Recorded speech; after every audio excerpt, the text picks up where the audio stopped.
Hi guys, welcome to Behind the Set List. Today I'm joined with Venus Girls. How are you feeling? Good. Hello. Very good. Mm-hmm. Ready to go. We're on stage in like what? An hour? Yeah, really soon. It's close.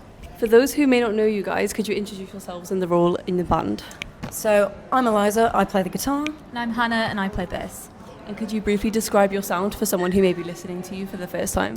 So we like to call it like witch grunge. That's the thing that we've coined. It's kind of like if you imagine Nirvana, kind of with some goth. Sisters of Mercy and Fleetwood Mac. Yeah, a big mix of that. It's got gothicness, a bit of Fleetwood Mac, bit of just general 90s grunge. Yeah, love it. So how has the tour been with Nova Twins so far? Because is it the last show today? It's the last show. It's gone over really quickly. Yeah. The first few dates were a bit harrowing. We had a lot of technical issues, and we also all got ill on literally the first day. Yeah, the worst thing. I've never had tour flu on the first day before.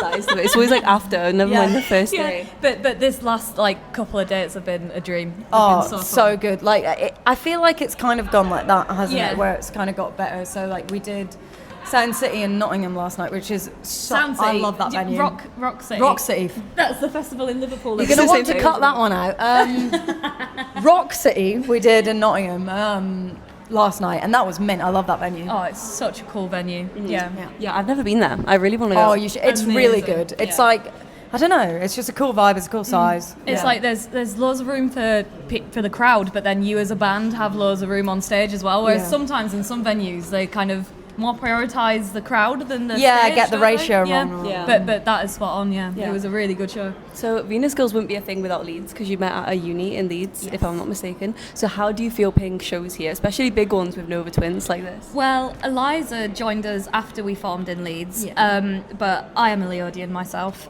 so this is home to me.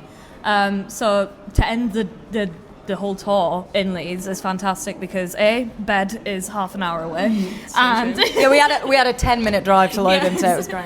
And B, I mean, like you can't beat a hometown crowd, can you? It's always the best, even though like obviously the crowd is there for Nova Twins. It's like we're still playing home, and it still feels special, you know. I hope it's a good crowd for you tonight. I think it will be. I feel like Leeds is normally good. I have faith in my people. Yeah. And because it's the last show of the tour, we feel like we can probably get into the crowd for Nova Twins tonight because they're so good. They're so good, and we've had to watch them. We've had to be a bit sensible tonight. Not so. You can't be at a Nova Twin show. I'm going to get in the pit. We've got a bottle of Captain Morgan's in the green room. And a giant buzz ball. Oh my god, yes. What colour? Red. It was. I literally went to 3 shops. I was like, I need to secure the mega orb, and I finally found one on buzzing. I had one of the big chocolate ones. Oh, the chocolate one is so good. They're really nice. It's actually better than you think it would be. Yeah, it is it's better good. than you think it would be. So you started off the year with a new single. Can you tell us a bit about that? We wrote it with Newman Studios and Max Hellier from U-Mix6 down in the studio in Surrey, and it came together quite sort of quickly, didn't it? It was really fast. Like, was it us 3 that were in the session, or was it me and Grace who were in the session? Because we were just kind of thinking we had like a bit of spare time. We got through the demoing that we planned, and then we were like, well, what would Venus Girls sound if you had that kind of Queens of the Stone Age, Songs for the Deaf kind of, you know, like pedaling momentum that like, I don't know, just doesn't quieten down throughout the whole track. And then off the basis of that, we were like, let's explore, and we did. And it kind of just, like you say, came together really quickly. It was very liberating.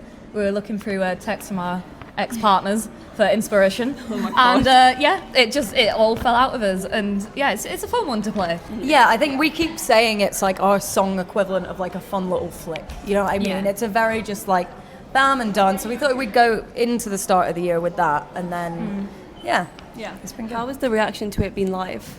Has it been good? I mean, it's our opening track, so it kind of sets the pace, I think. So we kind of go in with that one with Divine, which is like one of our older but bit of an older one now, kind of well-known songs. And so like I feel like 3x3 sets us up very well to go into Divine afterwards. So it's full pedal to the metal, you know. Yeah. So it's your first release with the Killer Bop label. How has it been working with them, and how did that opportunity come about? Well, it's been good. I mean, how did it come about? So I don't know. Our manager has been kind of in the background cooking it for a while. And shout out John Glenn. Shout out John Glennon. Yeah, no, he'd just been liaising for a while. I actually, funny story, met Nav at Download Festival. He snuck me in somewhere where he probably shouldn't have done, but that was the first time I met him and I had no idea that was Nav. I just thought he was a kind man giving me a sticky. But yeah, so that was my first meeting with Nav, so again, shout out Nav. But yeah, it's just been cooking for a little while, and I think Nav finally got the funding through to start his own label from Virgin Music Group, and so yeah, it kind of just went from there. We got a really good offer, and yeah, we're just kind of it's living cool off that now. Yeah, it's cool as well. Like, you know, working with a label that's brand new too. It's like you kind of get to be part of that process of shaping what it's going to look like. And we're after this tour going into recording quite a lot of new material as well. So yeah, it still feels like really early days with Kilobot. We've had that release as a bit of a like, okay, let's test the waters. Yeah, let's test the waters. Let's kind of shake off the cobwebs from over the winter period. Yeah, when everybody has a bit of a break. But we're really excited for the next release. And we've got a bunch more stuff coming. So yeah, exciting. And you were their first signing too. Am I? Yeah. not to brag. Yeah.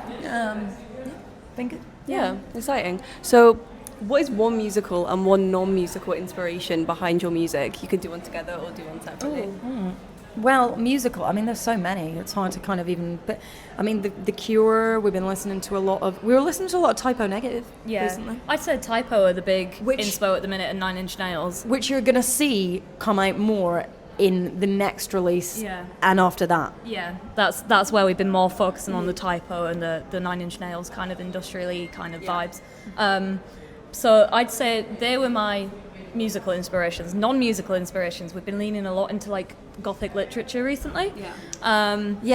Stories of like Mary Shelley and like the Carmilla, the original vampire story. Dracula, and as you know, Buffy, The Craft, all those 90s kind of shows as well. The Crow. Yeah, so there's we take a lot of inspiration as well from film and literature and things that kind of they feel like they work aesthetically with what we're doing. Yeah, definitely, it does work. So obviously you've got some massive shows coming up. You've just been announced for Radio 1 Big Weekend in Sunderland.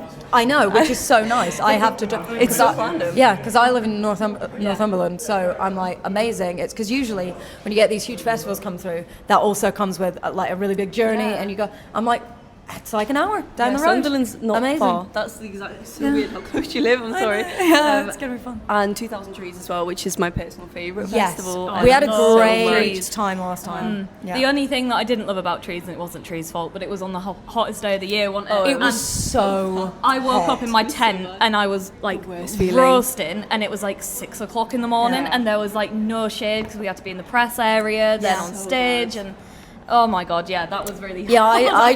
I drove on the day from like nearby, and so I had like a can of Monster Energy, so I didn't fall asleep behind the wheel. And after we'd played, I was like, mint, I've got my Monster. It was the temperature of a cup of tea. It's not even worth it. It's not even worth it. It's like steam. And there's something deeply wrong about having a Monster Ultra that's the temperature of You just steam. can't have that. I hope it's not like that this year, because that was rough. I know, but I did get the best guitar setup of my life in the Little Marshall booth, so that's what I will be doing. At least that's something then. Yeah. I'm so excited for it though. But what can we expect from these sets? Anything in particular? Well, we're doing 2 new songs at the moment in the set that aren't even released yet, that we're doing tonight, and so I imagine we'll be doing them then. But there's a lot more new material coming together at the moment. Yeah, no, like Eliza says, we're in the studio in is it like a fortnight, 3 weeks or something? Yeah, mid-April. In Barcelona, which will be nice. We were thinking originally, we were like, oh, happy days, we've got like a bit of a holiday, there's a pool, it's going to be really nice. And then the label wanted us to do like 4 songs in 4 days, and we were like, maybe not, I'll leave the swimming costume at home, even though I can't swim. And bear in mind, we're going to Barcelona because it was cheaper than getting to London. Yeah, it's honestly crazy, isn't it? It's way insane. cheaper. Yeah, we were looking at trains to London, and we were going to rent a studio there, and we were like, we can fly to Barcelona for a fraction of the price. It's like 100 quid to get to London and back. More? From Newcastle now, it's like 150. Yours is like 150, It's worth flying to London. I flew to London last year, and it was cheaper than getting cheaper to London since then. But what is one small band you're listening to that you'd recommend to small band other people? So from me, I always recommend at the moment, I can't pronounce it very well, Hongemeng. It means a brawl in Norwegian. They're a Norwegian band that I, with another band, toured with in the past, but they're kind of a stonery, doomy inspired thing. They're just mint. They have an album out called Satanic Panic Attack. It's great. Shout out Hongame. I'll probably go with Bex, who we was just on tour. I with, love like, Bex. She She's was the first few Yes. tours. She was first few dates on the tour. She was lovely. Yeah. Her whole nice. team were lovely. Shout out Yeah. Bex. Very Yeah. nice. Yeah. I'm gonna have to say, I never listened to them. I need to check them out. But I do love Bex. She's Yeah. really nice. Well, thank you guys so much. Those were all the Thank you. questions. I hope you have a great set tonight. Thank you so much.